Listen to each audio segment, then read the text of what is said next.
Welcome back to my channel SK Finance World, One Roof All Solution।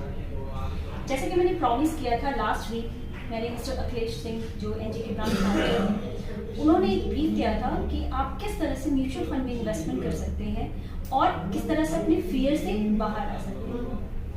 और आज एक नए टॉपिक के साथ एज ए प्रॉमिस्ड आई हूँ।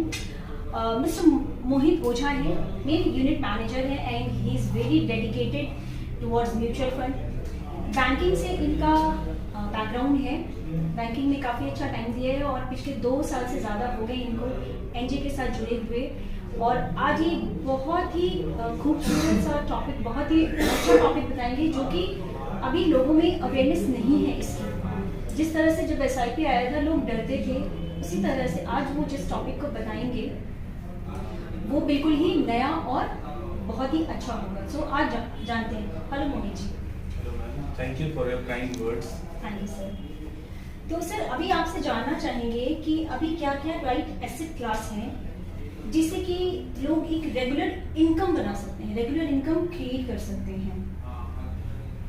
वेरी गुड क्वेश्चन सो फार मैम। अगर हम बात करें रेगुलर इनकम, जब भी हम बात करते हैं रेगुलर इनकम की, तो प्रेफरली इंडिया में there are many asset class people like to invest and get regular income out of it. Like first preference is FD, that is our traditional one, and second most famous is, we can say, investment in real estate. And what we get from FD, we get benefited of interest, and from real estate we often get rental income.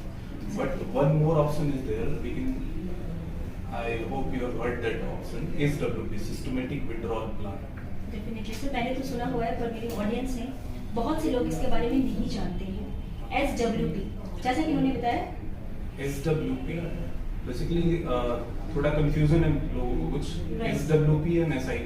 बिल्कुल sir, मैं अभी next उसी question पे ही आ रही थी। जैसा आपने बताया SWP, तो लोग बेसिकली SIP, लोग जो कहते हैं कि मैं म्यूचुअल फंड में इन्वेस्ट करना है, तो लोग SIP को भी इतना नहीं जानते थे, but now people are aware because government भी इसको प्रमोट कर रही है। तो आप थोड़ा सा ब्रीफ करेंगे सर कि SIP और SWP को कैसे हम डिफरेंशिएट कर सकते हैं? देखिए, SIP is something like we need regular investment for wealth creation. So we use SIP for that. Every month a certain amount will deduct from your account according to your choice, according to your goal, financial goal. As whatever to meet your objective, actually, whatever fund you have chosen, a certain amount will deduct from your account every month. Or SWP is something you need to, you should have some corpus like retirement corpus, जो भी आपके पास है, retirement पर लोगों को जो funds मिलते हैं उसको हम एक जगह जैसे FD में लगा के, और उसका इंटरेस्ट हमें मिलता है मंथली बेसिस पर विड्रॉ करते हैं।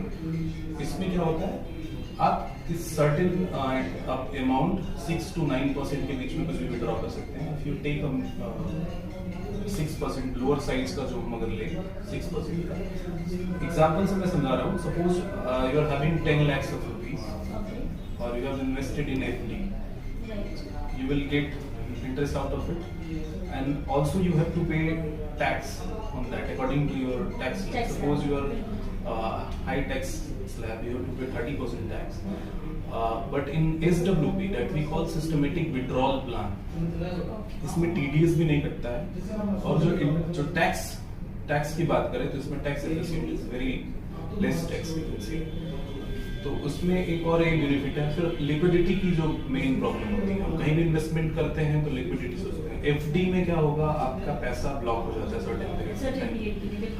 But in SWP you have liberty, you can withdraw money and you will get credited in 2 days only in your account. तो अगर सर कि जैसे अगर कोई SWP में सपोज किसी ने आज 10 लाख रुपए डाल दी है और नेक्स्ट मंथ से उसकी विड्रॉल शुरू हो जाती है, रेगुलर इनकम शुरू हो जाती है। सो और सडनली कोई ऐसी अनसर्टेनिटी आ जाती है और 6 महीने के बाद पूरे पैसे की रिक्वायरमेंट होती है, तो इज दिस अ पॉसिबिलिटी कि वो अपने सारे पैसे को विड्रॉ कर सके या कोई चार्जेस उसमें? 100% you can withdraw। उसमें कुछ जो डिपेंड ऑन इस केस में शॉर्ट टर्म जो कैपिटल किन टैक्स लगेगा, that is 15%, okay but that is very minimal. अगर एप्रिसिएशन जो होगा उसी पे लगेगा टोटल, वो कहीं पे ऑब्वियस है. जी बट एसडब्ल्यूपी का ब्यूटी ये है लॉन्ग टर्म के लिए. कभी भी सोच करिए आपने 5,000 का विड्रॉल लगाया 10,000 में, 6% के हिसाब say that will be around 6% annually 60,000 rupees. Quite well that is 5,000 rupees. 5,000 rupees अगर पर मंथ आपका विड्रॉ हो रहा है और ये आप देखोगे 20 साल तक आप विड्रॉ कर रहे हो, तो that will around 12 lakhs about 12 lakhs रुपए आपने विड्रॉल किया. फिर भी जो आपका कॉर्पस था 10 लाख, वो somehow around it will 1.3 CR के आसपास है. अच्छा एफडी में क्या होता है, आपने इंटरेस्ट विड्रॉ कर लिया, बट आपका कैपिटल जो आपने इन्वेस्ट किया था वो एप्रिसिएट नहीं होता है कहीं ना कहीं. वो इंटरेस्ट अगर आप विड्रॉ करते जाओ, इसमें क्या है कि आपका कैपिटल जो आपने कॉर्पस डाला था वो भी तो जिस तरह से जैसे एसआईपी में कंपाउंडिंग का इफेक्ट होता है वो यहाँ पे भी लॉन्ग टर्म एप्लीकेबल है. Yes yes it is applicable.